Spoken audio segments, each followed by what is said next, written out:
Нови 60 гостиварци ноќеска побарале лекарска помош во болницата, со што бројот на оние со стомачни тегоби се искачи на 450 последните 3 дена. Од Министерството за здравство тврдат дека епидемиолошките и другите спроведени мерки покажале дека не постои поврзаност за конзумирање на храна од еден исти извор. Неофицијално во Институтот за јавно здравје во Скопје донесени се примероци за анализа од пациентите и од водата, пошто се очекува да излезат со официјално објаснување на причините. Во кривичниот суд денеска ќе бидат изнесени завршните зборови во случајот со милионскиот грабеж на пари од НЛБ банка во Скопје. Четворицата обвинети на минатото рочиште го признаа кривичното дело, но не открија што направиле со украдените пари.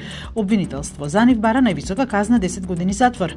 Тие во еден ден украле 400.000 швајцарски франци и 375.000 евра, а на друг датум 2 милиони швајцарски франци и 270.000 евра.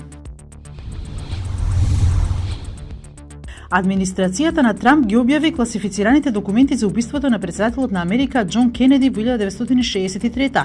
Папката содржи 2800 документи, но според американските медиуми, тоа не се сите документи, бидејќи владини агенции не сакале некои од записниците да излезат во јавност. Во еден од објавените документи се вели дека FBI ја предупредил полицијата дека имало закани за убиство упатени кон убиецот на Кенеди, Ли Харви Освалд, кој пак беше застрелен во полициски подрум во Далас 2 дена по убиството на Кенеди.